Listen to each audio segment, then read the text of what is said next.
Hi, I'm Daniele, I live in Italy and I work remotely for Scalac since 3 years.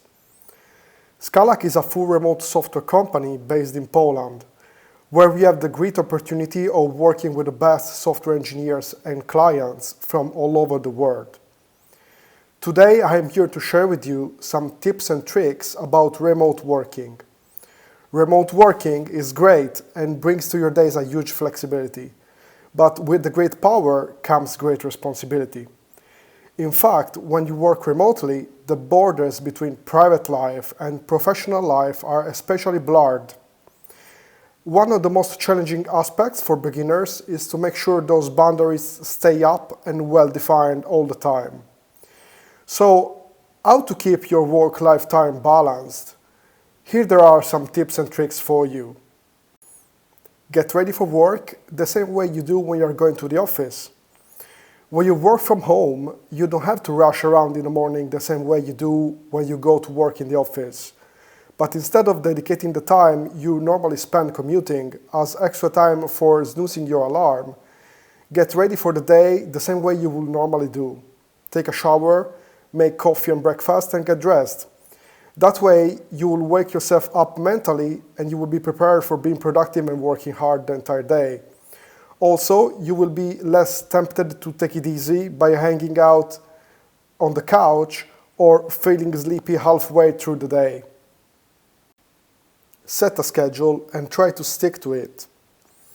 When you have the flexibility to work from anywhere, it can sometimes feel like you need to be available and online anytime too. And if you are working on a different schedule than the rest of your team, this flexibility can sometimes lend itself to a lack of work-life balance. If you're working remotely, try setting a schedule ahead and sticking to it. This will be helpful for your team and for your sense of work-life balance. That way, your team will know exactly when they can and cannot reach you, and you will be able to plan also personal activities during your non-working hours. Wake up and go to bed at the same time every day, and work a manageable number of hours, preventing the overtime. Use your communication tools to indicate your online and offline hours.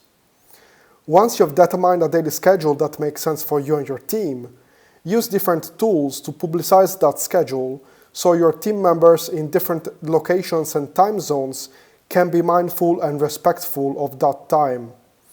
You can, for example, set your Slack availability so you don't receive notifications before or after a certain time of the day. And you can indicate your working hours on Google Calendar so you automatically will decline events taking place outside of your daily schedule. After publicizing your hours, your coworkers will be more mindful of your personal time and might send you an email or schedule a meeting for the next day instead of sending you a barrage of Slacks early in the morning or in the middle of the night when you are obviously not working.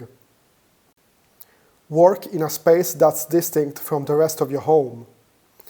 This is probably the most precious tip I can share with you today.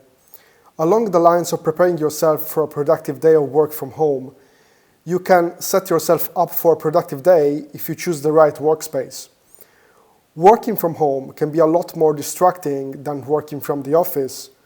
On the one hand, in fact, you are alone without any coworkers nearby. On the other hand, your home offers more things to do than the office.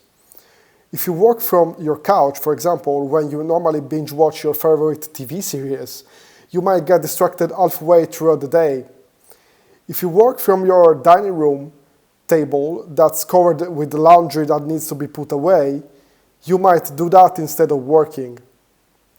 Instead, work from a neat and clutter-free space in your home that's specifically dedicated to work. Maybe that's your home office, a desk, or the lobby of your apartment building.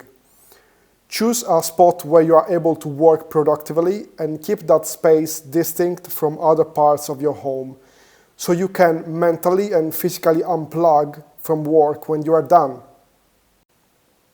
I hope those tips will help you to enjoy and control the power of remote work even more.